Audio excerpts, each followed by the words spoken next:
En el episodio anterior analizamos el surgir de una bestia, su origen, sus características y su obra, la cual es especialmente importante para los días que estamos viviendo. Si no has visto ese episodio, te recomiendo que lo veas antes de continuar esta serie. De hecho, si no has visto ninguno de los episodios de esta serie, te recomiendo que lo hagas, ya que en ella se plantea una base que te será muy útil para ver este episodio. Comenzamos. Después vi una bestia que subía de la tierra, y tenía 2 cuernos semejantes a los de un cordero, pero hablaba como dragón. Una bestia nueva entró en escena. Debemos identificarla. Al ser una bestia es un poder político, una potencia. Una nación entra en profecía hasta que queda vinculada definitivamente con el pueblo de Dios. Para descubrir de qué nación se trata debemos ver la cronología. Esta nación entra en profecía durante y después de que la primera bestia es herida de muerte en 1798. Al decir que ésta subía de la tierra, el griego nos indica que estaba naciendo como una planta, es decir, estaba recién organizada. Por eso también se representa con un cordero. Era una nación joven que ya estaba surgiendo o subiendo poco antes de 1798. Al ser representada con un cordero, que es símbolo de Cristo, vemos que es una potencia cristiana. Notemos que no sube de la tierra, sino del mar. Si el mar representa pueblos, muchedumbres, naciones y lenguas, la tierra es lo opuesto. El capítulo 17 más adelante mencionará que la bestia que sube del mar está montada sobre una ramera y sobre muchas aguas, o sea, dominando este territorio densamente poblado con muchedumbres, naciones y lenguas. Por lo tanto, esta es una nación joven que surge en 1798 o un poco antes, cristiana, surgida en un territorio no densamente poblado y que no estaba bajo el control de la bestia. Por lo tanto, no es el viejo mundo. Poco antes de que iniciara la Reforma Protestante se descubre América. La Reforma despertó a las naciones que estaban arrojadas en las amargas ligaduras de la superstición y la opresión y les hizo comprender una gran verdad, a saber, que el cielo da a todo hombre el derecho de adorar a Dios de acuerdo con los dictados de su propia conciencia. Pero los gobernantes no querían perder su poder y la intolerancia religiosa, incluso en Inglaterra, continuó oprimiendo a la gente, a fin de buscar en los desiertos de América la medida de libertad civil y religiosa que tanto deseaban. Fue así que 100 de estos desterrados voluntarios desembarcaron del Mayflower en la costa de Nueva Inglaterra el 21 de diciembre de 1620. Allí, dice Martin, nació la Nueva Inglaterra y fue su primer vagido, una oración, una expresión de gracias al Señor. Con el transcurso del tiempo se establecieron y organizaron otras colonias sujetas a la corona inglesa. Estados Unidos declara su independencia en 1776, 3 años después de la expulsión jesuita por el Papa. Todos los protestantes y padres fundadores reconocían la guía divina en la fundación de la nación, pero sabemos que Satanás también estaba buscando aprovecharse. Consulte las primeras temáticas y verá cómo los jesuitas e Illuminati ejercieron influencia aquí. En 1783, Gran Bretaña reconoce la independencia y termina la guerra. Y de 1787 a 1789 se elaboró y entró en vigor la Constitución de Norteamérica. Además, fue exactamente en 1798 cuando Francia reconoce su independencia. Esto resulta importante, pues fue la misma Francia la que da en ese mismo año la herida mortal a la primera bestia. Esto cumple con una nación surgiendo en 1798. Como nación cristiana, un cordero es un buen símbolo. Notamos que a diferencia de la bestia, esta no tiene coronas en sus cuernos, lo que indica que no es una monarquía, es una república. Al surgir de la tierra no está bajo el control del catolicismo, por lo tanto, al ser cristiana es protestante, y en su fundación, Estados Unidos estableció una perpetua separación de iglesia y Estado, y aseguró la libertad civil y religiosa, lo que se ve reflejado en los 2 cuernos como cordero y escrito en la primera enmienda desde 1791, la cual textualmente dice: el Congreso no formulará leyes con respecto al establecimiento de una determinada religión ni para prohibir su libre ejercicio. Por lo tanto, la separación de iglesia y Estado era la base de este gobierno. Es remarcable dado que siempre que la Iglesia y el Estado se han unido, el resultado ha sido la persecución. Fueron los judíos unidos al poder romano los que crucificaron a Jesús y persiguieron cristianos. Fue también durante el oscurantismo cuando el papado, valiéndose de naciones europeas como España y Francia, masacraron a miles de personas. E incluso en esta misma nación, los Estados Unidos, después de cimentarse bajo el principio de separación de Iglesia y Estado, llegaron a aprobar leyes contrarias a la libertad religiosa, pero después fueron removidas. Estados Unidos surgió bajo la providencia divina para salvaguardar la libertad de conciencia y salvar a su pueblo de la persecución, del río que salió de la boca del dragón de Apocalipsis 12. Así también se cumple que la tierra abriera su boca y tragara el río. Pero después de 1798, esta bestia como cordero hablará y obrará como dragón. Desde los primeros capítulos hemos mostrado cómo las sociedades secretas estaban íntimamente relacionadas con Estados Unidos e incluso con el protestantismo. El dragón también estaba detrás de esta nación tratando de controlar lo que Dios proveyó, pues como hemos visto en episodios anteriores, todos eran masones, que en un principio estaban separados de la iglesia, pero por causa de la infiltración jesuita, se convirtieron en su títere laico, tal como lo expresa John Daniel en su libro El Gran Diseño Expuesto. La verdad es que los jesuitas de Roma han perfeccionado la masonería para que sea su herramienta más magnífica y efectiva, logrando sus propósitos entre los protestantes. Esta nación cambiará de naturaleza y comenzará, de hecho ya ha comenzado, a hablar como dragón, pero se volverá un poder perseguidor. Y ejerce toda la autoridad de la primera bestia en presencia de ella, y hace que la tierra y los moradores de ella adoren a la primera bestia, cuya herida mortal fue sanada. Si la bestia semejante a un leopardo es el papado, entonces esta bestia es el falso profeta de Apocalipsis 19:20 y por lo tanto el de Apocalipsis 16:13. Esta adoración significa que las gentes se someten a la autoridad y decreto de las personas a quienes tributan homenaje. Además, lo hace en presencia de la primera bestia, de modo que existen en el mismo periodo de tiempo, pero serán los Estados Unidos de Norteamérica los que permitan al papado retomar su poder y a todo el mundo mirar al papa como ese principal líder religioso. También hace grandes señales de tal manera que hace aún descender fuego del cielo a la tierra delante de los hombres y engañará a los moradores de la tierra con las señales que se le ha permitido hacer en presencia de la bestia, mandando a los moradores de la tierra que le hagan imagen a la bestia que tiene herida de espada y vivió. No se expondrá con detalle lo que sucede después de la muerte. De ello ya se ha hablado un poco en episodios anteriores, pero la Biblia nos demuestra que al morir, la conciencia deja de existir. No hay fantasmas, no hay alma que sale del cuerpo, no se va al cielo ni al infierno. Los muertos no saben nada. Los muertos no sienten emociones, no piensan ni razonan. Los muertos ya no hacen nada ni son conscientes. No hay nadie en el cielo alabando, los muertos no pueden alabar, están en silencio. David, hablando de su hijito muerto, dijo: yo puedo ir a él, pero él no puede venir a mí. Por tanto, cualquier espíritu que vuelve no es de una persona, no es ni siquiera un espíritu bueno, sino un demonio. Sin embargo, la mayoría de las confesiones cristianas creen que el humano tiene un alma inmortal, que va a algún lugar. En el joven Estados Unidos, a mediados del siglo XIX, surgió el espiritismo moderno, con las hermanas Fox, unas jóvenes que hablaban con los muertos mediante golpes en sesiones espiritistas. Este evento provocó tal auge en los Estados Unidos que llegaron a hacerse experimentos donde se dice que obtuvieron retazos de ropa de los espíritus. El autor de Sherlock Holmes, Sir Arthur Conan Doyle, afirmó que el espiritismo podría unir a todas las iglesias cristianas. El espiritismo aceptaba parcialmente a la Biblia, alegando que lo que no se ajustaba a su credo eran los errores añadidos del medium.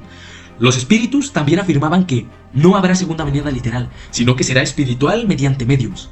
Suena muy similar a lo que dicen los testigos de Jehová, quienes además tienen un trasfondo masón. Los espíritus también descartan a Jesús como Salvador e intercesor. Los milagros que el espiritismo ha realizado en el siglo XIX y parte del XX, recalcando que nacieron en Estados Unidos, era una obra satánica y realizada por la segunda bestia. Esto se extiende aún más cuando vamos más allá y notamos que las sociedades secretas son de carácter espiritista, y mediante estas sociedades espiritistas con el tiempo se ha ido logrando una unión entre Estados Unidos y el Vaticano. Y a nivel creencia, la inmortalidad del alma une a católicos con el resto del mundo protestante. En el arco de puertas dimensionales, vimos cómo la nueva era, la inmortalidad del alma y el fenómeno ovni están íntimamente ligados. Todas son ramas del espiritismo. Vimos cómo sociedades secretas y el Vaticano mismo tienen contacto con estos espíritus y con estos seres extraterrestres. Y esto tiene un propósito. Los milagros realizados por muchas denominaciones protestantes, especialmente las evangélicas carismáticas, son de este origen e irán aumentando al punto de que estos ministros, falsos profetas, junto al resto de ellos, puedan incluso hacer bajar fuego del cielo tal cual como lo hizo Elías.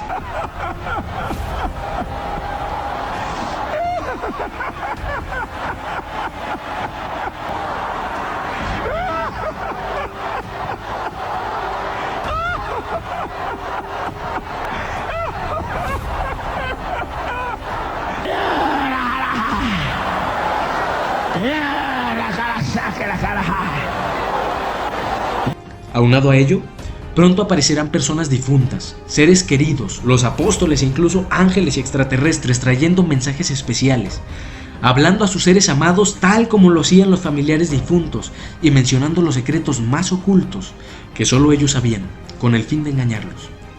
Todos estos milagros serán obra de espíritus de demonios, los llamados visitantes de otros mundos, descritos por el apóstol Juan como lo que parecían.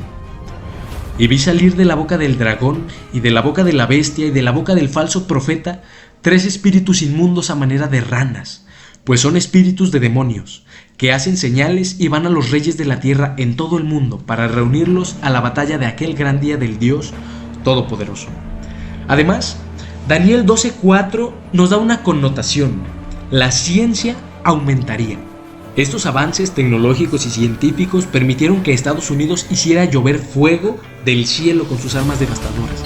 Lo hizo en presencia de la bestia, ya que las 2 guerras mundiales fueron orquestadas por los jesuitas mediante los Illuminati, lo cual se demostró en los primeros capítulos de esta serie.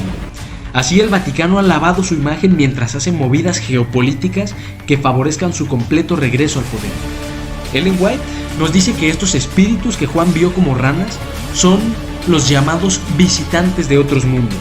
Ella añade este versículo en contexto de la 6ª plaga, donde podemos ver cómo estos seres extraterrestres reunirán a las naciones para pelear una gran guerra, la guerra de Armagedón, que en hebreo es Har Megiddo, o el monte de Megiddo, el cual es el mismo que el monte Carmelo. En tiempo de Elías se peleó una guerra espiritual en este mismo lugar, y ahí descendió fuego del cielo que confirmó que el Señor es Dios. En esta guerra, el falso profeta, es decir, Estados Unidos, hará llover su fuego nuclear, otra vez instigado por los demonios. Así que aquí vemos al papado detrás de los Estados Unidos en las 2 guerras mundiales, planeando una tercera e implicando milagros espiritistas que confirmen su poder, preparando a la gente poco a poco para que acepten la doctrina de Lucifer. El texto dice además que la nación americana debe hacer una imagen de la bestia, o sea, del papado. ¿Cómo sería esto? Pues en el 538, cuando Justiniano nombró al papa cabeza de la iglesia y corrector de los herejes, el papado podría confiscar bienes, torturar y ejecutar a los disidentes. ¿Será posible que Estados Unidos, un país fundado bajo la libertad civil y religiosa, haga lo mismo? Basta con mirar a la imagen que ha ido construyendo con sus simbologías, como lo hemos presentado, especialmente la comparación entre la Capilla Sixtina y el Capitolio estadounidense, mismo que por casualidad están ubicados en lo que fue la colonia de Maryland, o Tierra de María, donde también está ubicada la famosa Casa Blanca, o The White House, conocida así desde sus inicios, y no es por su color blanco, sino porque la historia nos dice que fue la mansión del sacerdote jesuita Andrew White, por lo que fue conocida como la Mansión White y posteriormente fue donada al gobierno de los Estados Unidos. Casualmente, él es uno de los padres fundadores de la colonia de Maryland. Washington reconocía que una mano invisible había guiado la independencia americana. Como protestante veía a Dios, pero como masón, ¿a quién estaría viendo?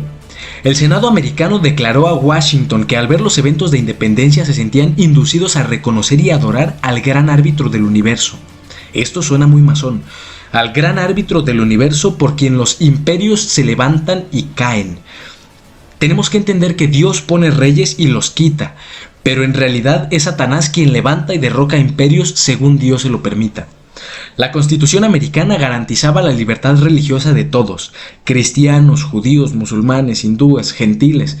Esto incluye también a los masones. Además, El gobierno debía ser imparcial con la religión, y así se mantuvo durante varios años desde su fundación. Una imagen de la bestia sería otra organización eclesiástica como lo es el protestantismo americano, investida del poder civil. Será el protestantismo apóstata que se desarrollará cuando las iglesias protestantes busquen la ayuda del poder civil para la imposición de sus dogmas. Esto es la unión de iglesia y Estado que obrará arbitrariamente como lo hizo el papado. Destellos de esta imagen se han visto en la historia americana manchada de sangre y abusos. El obispo Earl Cranston supuso una vez que sucedería si por adición de nuevos territorios Estados Unidos tuviera una mayor cantidad de población católica. Esa mayoría decidiría democráticamente lo que sería el cristianismo, y esa mayoría obviamente sería el Papa, quien asumiría el control de sus súbditos de fe. De hecho, este miedo era tan real que los americanos creyeron que cuando Kennedy llegó a la presidencia, por ser el primer presidente católico, habría caos. Ellos pensaban que haría lo que el Papa le dijera, por lo que él puso su religión a un lado para marcar una separación de iglesia y Estado. Su fe no influiría en su gobierno. Luego denunció a las sociedades secretas desde las sombras que orquestaban la Guerra Fría, y fue por ello que fue eliminado por los jesuitas, operado mediante organismos de gobierno. Pocos años después, Ronald Reagan y Juan Pablo II concretaron su plan. Se unieron las dos bestias y derrocaron al comunismo ruso, tal como lo previó la Carta Illuminati de las 3 guerras mundiales. En otra línea, tenemos que durante más de 160 años en Estados Unidos organizaciones cristianas han tratado de que se legisle una ley para que el domingo sea un día sagrado y no se trabaje. A finales del siglo XIX casi lo logran, pero no sucedió gracias a la intervención de un personaje adventista del séptimo día, quien abogó por la libertad religiosa constitucional. Aquí vemos el carácter de Dios, quien te da libertad para hacer lo que desees. Claro, te deja que tú coseches tus consecuencias. Por el contrario, Satanás busca imponer y violentar la conciencia. La mayoría de protestantes reconoce el día del Señor como el domingo. Muchos son buenas personas, pero están equivocadas en este punto. Los cristianos antiguos que no conocieron del sábado no serán juzgados por este punto, pero en el futuro, cuando la profecía nos coloque ahí, el sábado será el punto de división entre ambos grupos. Además, será el medio por el cual Dios sellará a los suyos. Y se le permitió infundir aliento a la imagen de la bestia para que la imagen hablase e hiciese matar a todo el que no la adorase, y hacía que a todos, pequeños y grandes, ricos y pobres, libres y esclavos, se les pusiese una marca en la mano derecha o en la frente, y que ninguno pudiese comprar ni vender, sino el que tuviera la marca, o el nombre de la bestia, o el número de su nombre. Habiendo perdido el poder de Dios, cada vez más la Iglesia recurre al Estado en los Estados Unidos para que le supla lo que les falta. Se hunden más en errores de conceptos como el reino venidero, el milenio, el rapto secreto de los evangélicos, el cual por cierto es de origen jesuita. Habiendo mencionado el sábado como sello de Dios, la marca de la bestia es lo opuesto, y será algo que denotará que todos se sujetan a su poder voluntariamente, o de lo contrario, serán castigados. Vimos en Daniel 7 que la Iglesia Católica intentaría cambiar los tiempos y la ley de Dios, y vimos también que el hombre de pecado se exalta sobre todo lo que se llama Dios o se adora, incluso se sienta en el templo de Dios haciéndose pasar por Dios. Dios no cambia. Él dijo que no mudaría su pacto ni lo que salió de su boca, es decir, sus 10 mandamientos. Pero este hombre se ha querido poner tan arriba que cambió los tiempos y la ley. No la quitó, la cambió por otra diferente. La única ley relacionada al tiempo y que reconoce al Creador es el 4º mandamiento, que establece el sábado como séptimo día y un día sagrado. Por su parte, la Iglesia Católica en los catecismos con los que ha adoctrinado a la gente, ha enseñado este mandamiento. En español, santificarás las fiestas. En francés, guardarás los domingos sirviendo a Dios devotamente. Y en inglés, acuérdate del día de reposo. En la explicación del mandamiento añaden un largo texto de que el cambio de día de reposo de sábado a domingo se hizo por autoridad de la Iglesia Católica y la tradición apostólica. Suprimen el 2º mandamiento que habla de las imágenes y dividen el 10º en 2. Y así dicen que ellos dan los mandamientos exactamente como Dios nos quería que los entendiéramos. En un epítome de la Iglesia Católica de Doctrina Cristiana, hallamos el siguiente testimonio. Pregunta: ¿cómo prueba usted que la Iglesia tiene poder para ordenar fiestas y días santos? Respuesta: por el mismo acto de cambiar el sábado al domingo, que los protestantes reconocen, y por lo tanto se contradicen al guardar estrictamente el domingo, mientras que violan la mayoría de las otras fiestas ordenadas por la misma Iglesia. Pregunta: ¿cómo prueba usted esto? Respuesta: porque al observar el domingo reconocen el poder que tiene la Iglesia para ordenar fiestas y mandar que se las observe, so pena de pecado.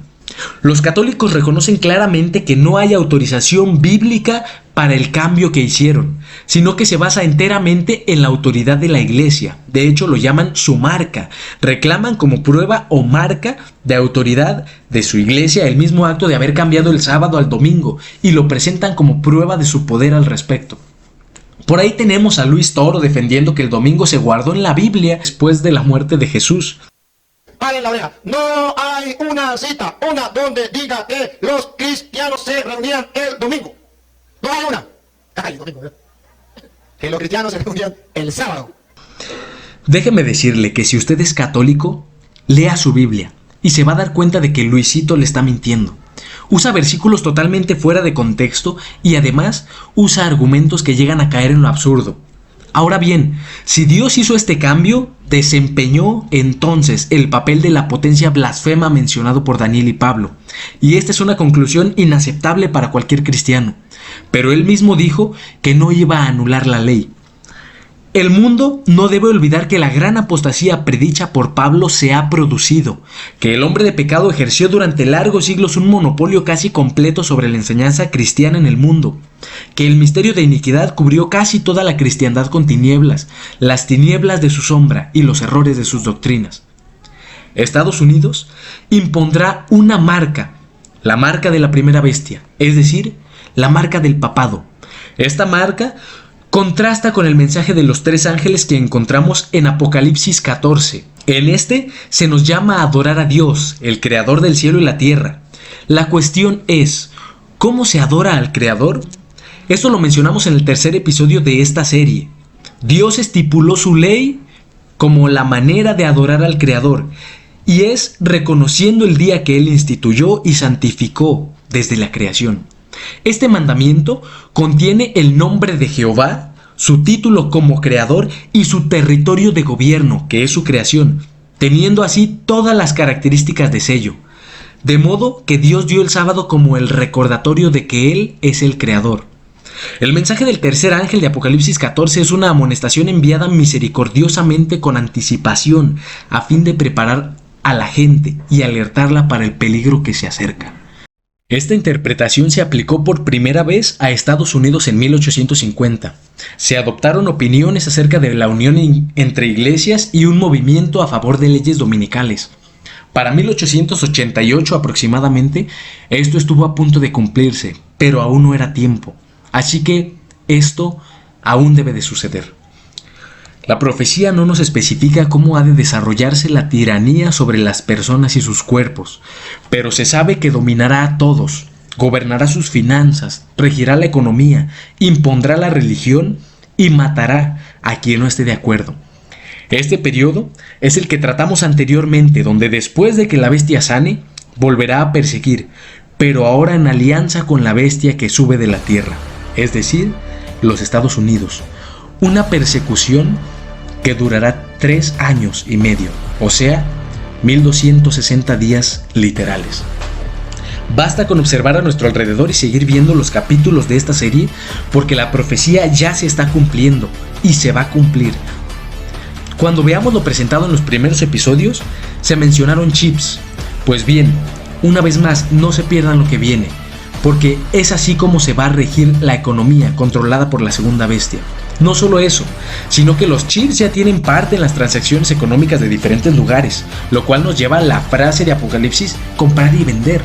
Y no solo eso, no solo tendrán parte en la economía, sino que no es un secreto que Elon Musk ha desarrollado Neuralink, un chip neurológico que hasta ahora le ha permitido al paciente operar un mouse de computadora por medio de sus pensamientos. Más adelante hablaremos sobre esto. En los primeros episodios de esta serie vimos cómo Ron Wyatt ya había advertido sobre esto, lo cual también cumple una profecía de Ellen White. Aquí hay sabiduría. El que tiene entendimiento cuente el número de la bestia, pues es número de hombre, y su número es 666. El número de la bestia deriva de su número. Esto es lo que nos dice el texto, es número de su nombre, o el número está en su nombre. Además de ello, se recalca el hecho de que es número de hombre, por lo que nos da información de que quien porta el título es un hombre, y claro, a la vez es humano. A esto se puede agregar que Apocalipsis 13:1, como vimos en el episodio anterior, nos decía que la bestia tenía sobre sus cabezas un nombre blasfemo. En griego, la frase nombre blasfemo es onomata blasfemias, y su mejor traducción es título o títulos blasfemos. Ya hemos dado en episodios anteriores varias veces la definición bíblica de blasfemias, que incluye aseverar ser Dios o tomar su lugar o características propias suyas y decirse tener el poder de perdonar pecados. En la antigüedad, representar nombres con números era un método muy común. Uno de los títulos más importantes del Papa es Vicarius Filii Dei, o Vicario del Hijo de Dios. Ya el Papa Inocencio III en el derecho canónico aseveraba que el pontífice romano es el vicario de Dios en la tierra, explicando que es el mismo Cristo, vicario del mismo Cristo, por lo tanto, verdadero hombre y verdadero Dios. Esto una vez más nos lleva a esos títulos blasfemos de decir ser Dios. Por su parte, Juan 22, en una glosa, título 14, capítulo 4, declaramos, se lee lo siguiente: Dominum Deum Nostrum Papam, o Nuestro Señor Dios el Papa. Una vez más, blasfemia. Vamos al grano. Vicarius Filii Dei es uno de los títulos más importantes. Hasta donde se sabe, su primera mención es en la famosa falsificación de Constantino. Pero la ley canónica de la Iglesia Romana y muchos otros documentos también lo avalan. Uno de sus aspectos más importantes fue el debate de si estuvo o no inscrito en la mitra papal. Hubo muchos testigos que aseveraban ver ese título escrito en la mitra. Sin embargo, el papado hasta ahora afirma que es falso. De hecho, en la exposición del Vaticano tú puedes ir y no encontrarás ninguna mitra que tenga ese título. Sin embargo, nosotros hemos resuelto esa discusión y te vamos a presentar las pruebas a ello. Uno de los principales periódicos católicos, y claro, controlado por la orden jesuita, es el periódico Our Sunday Visitor. Pues bien, este periódico, del 18 de abril de 1915, tiene la siguiente inscripción. En él se puede leer lo siguiente: las letras inscritas en la mitra del Papa son estas: Vicarius Filii Dei, que es el latín para vicario del Hijo de Dios. Así queda demostrado que en efecto estaba allí, pues ellos mismos en su momento lo reconocían, pero como todo, cuando algo le afecta al papado, lo oculta. ¿Pero por qué le afecta tanto? Porque pone al descubierto quién es él realmente. Dijimos que es el nombre de la bestia y el número de su nombre. ¿Cuál es entonces ese número?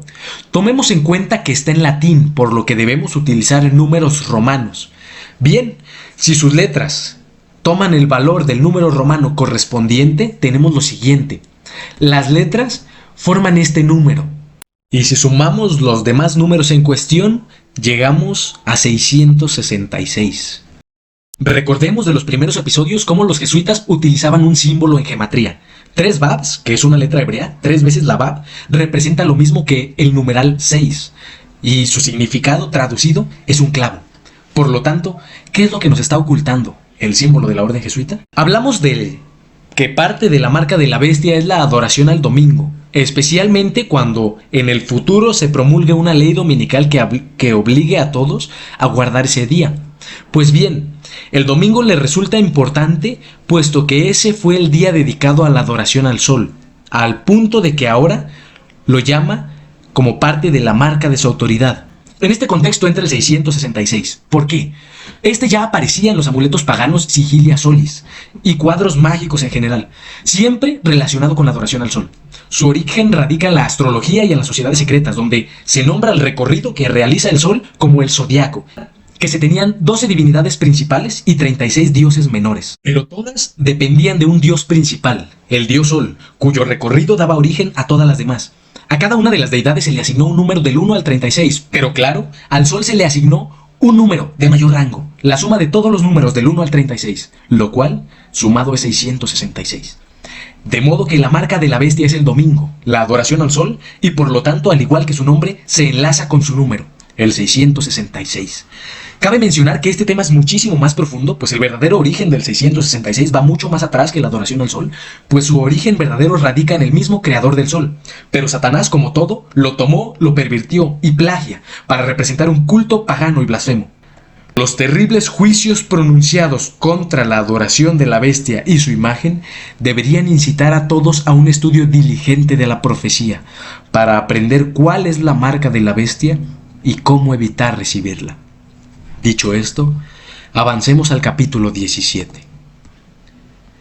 Vino entonces uno de los 7 ángeles que tenían las 7 copas, y habló conmigo diciéndome: ven acá, y te mostraré la sentencia contra la gran ramera, la que está sentada sobre muchas aguas, con la cual han fornicado los reyes de la tierra, y los moradores de la tierra se han embriagado con el vino de su fornicación. Y me llevó en el espíritu al desierto, y vi a una mujer sentada sobre una bestia escarlata llena de nombres de blasfemias, que tenía 7 cabezas y 10 cuernos. Y la mujer estaba vestida de púrpura y escarlata, y adornada de oro, de piedras preciosas y de perlas. Y tenía en la mano un cáliz de oro lleno de abominaciones y de la inmundicia de su fornicación. Y en la frente un nombre escrito, un misterio: Babilonia la Grande, la madre de las rameras y de las abominaciones de la tierra. Este capítulo repetirá mucho de lo que ya vimos e interpretamos de forma paralela. Los protestantes en general creen que esta mujer apóstata presentada en el capítulo 17 es un símbolo de la Iglesia Católica Romana, o al menos lo creían antes del Concilio Vaticano II y los movimientos ecuménicos posteriores. Entre la Iglesia y los reyes de la tierra han habido relaciones ilícitas. Los habitantes de la tierra han sido embriagados con el vino de su fornicación, o sea, con su falsa doctrina. Se hace una distinción entre la Iglesia y el Estado. Vemos aquí a una mujer, la iglesia falsa, sentada sobre una bestia escarlata, el poder civil que la sostiene, y al que ella, a su vez, controla como un jinete. Más adelante el capítulo nos dará el significado de las aguas. Me dijo también: las aguas que has visto donde la ramera se sienta son pueblos, muchedumbres, naciones y lenguas.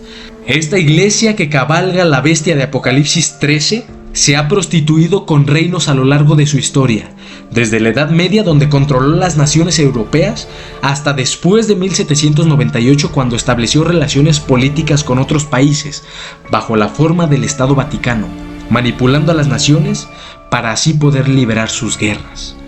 Los principales colores que se denotan en los mantos de los papas, cardenales y obispos son precisamente el púrpura y el escarlata, los cuales también tienen profundos significados en la Biblia. Según los testigos oculares, entre las miriadas de piedras preciosas que adornan las ceremonias de esta iglesia, casi no se conoce la plata, y el oro mismo es menos notable que las gemas costosas. De la copa que tiene en la mano, que simboliza la doctrina y la profesión de fe, de ahí salieron abominaciones y el vino de su fornicación, símbolo muy adecuado para las doctrinas abominables y prácticas aún más abominables. Además, algo que caracteriza a esta iglesia es el cáliz que usan en su misa. Si este cáliz está lleno de sangre, no es la sangre de Cristo, como ellos dicen que aparece en la transustanciación, sino que debería ser la sangre de todos aquellos a los que ellos masacraron. Sumado a esto, el vino que usó Jesús en la Santa Cena era un vino sin fermento, pues en la Pascua no podía haber ni siquiera pan leudado. Esto es un proceso de fermentación. El pan, como símbolo del cuerpo de Cristo, no vería corrupción, no se pudriría ni tendría pecado. La levadura, por lo tanto, era el símbolo del pecado y la corrupción, pues fermenta la masa. Así también lo hace el vino. Esto no debía fermentarse, pues la sangre de Jesús sería una señal del nuevo pacto. A los discípulos de Juan el Bautista se les dijo que muchos se aferrarían a sus tradiciones porque el vino añejado es mejor que el nuevo. Siendo así, el vino añejo representa al viejo pacto, pero Jesús venía a traer un nuevo pacto, con un vino nuevo simbolizado en su sangre que casi 2000 años después, Ron Wyatt probó que sigue viva. Tal vez digan que el vino debía ser fermentado, pues las uvas se cosechan 6 meses antes de la Pascua, y así que era imposible mantenerlo sin fermentar. Sin embargo, Plinio el Viejo y Columela, hombres que vivieron en el siglo I, describen métodos para conservar el jugo de uva sin fermentar por hasta 1 año. En 1 Corintios 11 vemos cómo Pablo reprende a los corintios por celebrar la Santa Cena como lo hacían a sus dioses paganos, con comidas excesivas y vino embriagante. La Iglesia Católica llenó su cáliz de abominaciones, de un viejo pacto de salvación por obras, de un vino alcohólico que representa la sangre corrupta de Cristo, ignorando la advertencia de Pablo e imitando a los paganos. Las prácticas heredadas de Babilonia, producto de esta prostitución religiosa. Con este vino añejado y corrupto emborrachó y emborracha a las naciones de la tierra. En 1825, en ocasión del jubileo, el Papa León XII hizo acuñar una medalla que llevaba de un lado su propia imagen y del otro lado la de la Iglesia de Roma. Ojo con esto, simbolizada con una mujer que sostenía en su mano izquierda una cruz y en su derecha una copa, y tenía en derredor suyo la leyenda Sedet Super Universum, el mundo entero es su sede. Por esto y más, la Biblia dice que esta iglesia tenía en la mano un cáliz de oro lleno de abominaciones y de la inmundicia de su fornicación. Y la mujer que has visto es la gran ciudad que reina sobre los reyes de la tierra. Aquí ya les mostramos esas medallas, pero les mostraremos otra, con la misma mujer, la cruz, pero notemos que sobre ella está el símbolo masón del ojo de la providencia. Ya vamos notando de qué va este juego de sombras. Babilonia era la portadora de la corona y el misterio de iniquidad de Babel. Ahora su heredera es la Iglesia Católica y ha tenido hijas. Claros ejemplos son la Iglesia Episcopal y Anglicana, pero también las denominaciones protestantes que han rechazado la luz misericordiosa de Dios que Él ha dado para dejar atrás los rastros de Babilonia, como el domingo, y se han convertido en sus hijas. Pero aún ahí, Dios tiene pueblo al cual llamará cuando sea su momento a salir. La luz que Dios otorga a su pueblo es progresiva, no la da todo de golpe y tiene luz nueva para cada época. Si la iglesia de Dios, por muy elegida y bendecida que haya sido, rechaza la nueva luz, entonces se convierten en Babilonia. En palabras de Ellen White, si la iglesia rechaza la luz que Dios da, se pueden convertir en hermana de la caída Babilonia. Vi a la mujer ebria de la sangre de los santos y de la sangre de los mártires de Jesús, y cuando la vi, quedé asombrado con gran asombro. Juan se asombró no de la persecución, ya había habido persecuciones muy fuertes en sus tiempos. Él estaba exiliado a causa de la misma persecución. Se asombró de que la perseguidora y borracha en sangre era una iglesia que se hacía llamar cristiana. Y el ángel me dijo: ¿por qué te asombras? Yo te diré el misterio de la mujer y de la bestia que la trae, la cual tiene las 7 cabezas y los 10 cuernos. La bestia que has visto era y no es, y está para subir del abismo e ir a perdición. Y los moradores de la tierra, aquellos cuyos nombres no están escritos desde la fundación del mundo en el libro de la vida, se asombrarán viendo la bestia que era y no es y será. La bestia que era y no es el imperio romano, pero a la vez no. Esta bestia era la de Apocalipsis 13, pero esa bestia fue herida de muerte en una de sus cabezas. La bestia de este capítulo tiene la diferencia de que ahora hay una ramera montada sobre ella. Esta mujer ramera tiene simbolismos tan amplios que no todo puede ser abarcado aquí. Lo que podemos decir es que este símbolo es la misma iglesia católica que era, pero no es porque ha perdido su poder, pero está para subir del abismo, y no lo hará sola. Esto para la mente que tenga sabiduría. Las 7 cabezas son 7 montes sobre los cuales se sienta la mujer, y son 7 reyes.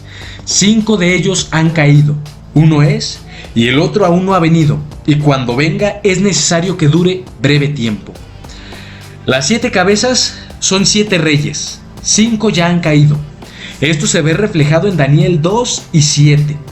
En ese tiempo ya habían caído 5 reyes o 5 reinos, Babilonia, Medopersia, Grecia y Roma, y el 5.º reino, que son los 10 dedos de los pies, o los 10 cuernos de la bestia. Es decir, el 5.º rey son los 10 tribus bárbaras. Después de que 5 han caído, uno es. Este 6.º rey es la Roma papal, que persistió durante 1260 años, y el 7.º aún no ha venido, y cuando venga, es necesario que dure breve tiempo. Al final de los 1260 días, en 1798, el general Berthier quitó el poder al Vaticano y una de sus cabezas fue herida de muerte. Esa fue la 6ª cabeza, número 6, que es número de hombre y de la bestia. El 7.º rey es Satanás, cuyo reino debe durar poco tiempo. Es decir, Satanás en persona instaurará un reino en la tierra. El rey del abismo en persona subirá de él para imponer el séptimo reino. Las 7 cabezas no solo son 7 reyes, sino que también son 7 montes. La ciudad, llamada Ciudad de las 7 Colinas o de los 7 Montes, es Roma. Jerusalén también está fundada sobre 7 montes, y muchos aplican a ella esta concepción de que la ramera es la que cabalga esa bestia, Jerusalén. Cuando profundizamos veremos que, en efecto, el judaísmo corrupto con sus doctrinas cabalísticas y paganas mezcladas y fundado bajo un viejo pacto de salvación por obras, se montó sobre el poder romano y lo usó para perseguir a los cristianos.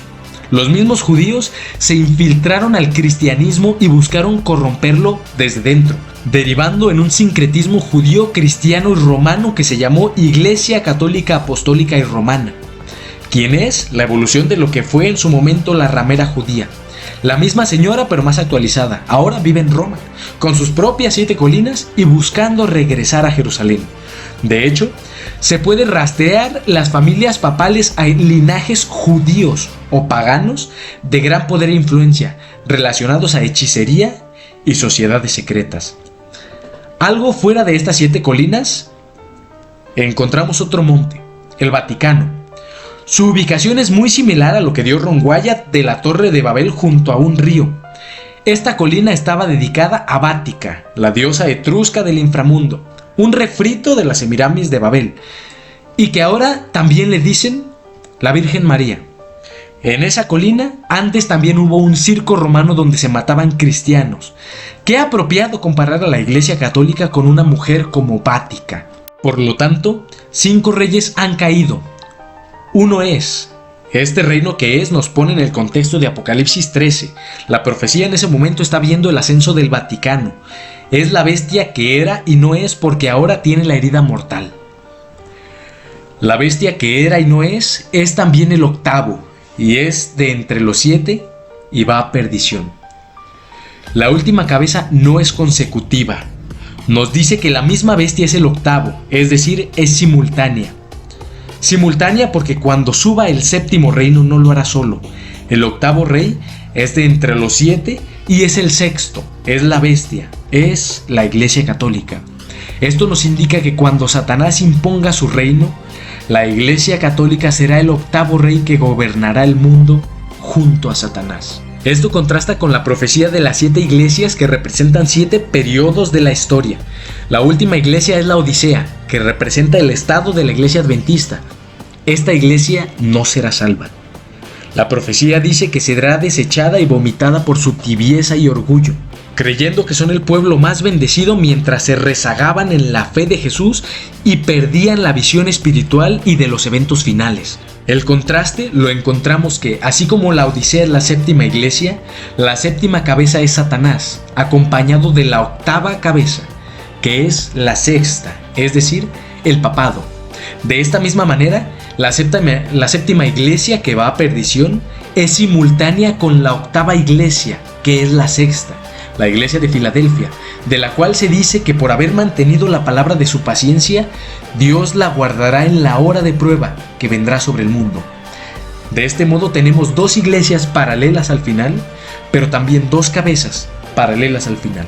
Y los 10 cuernos que has visto son 10 reyes que aún no han recibido reino, pero que por una hora recibirán autoridad como reyes juntamente con la bestia.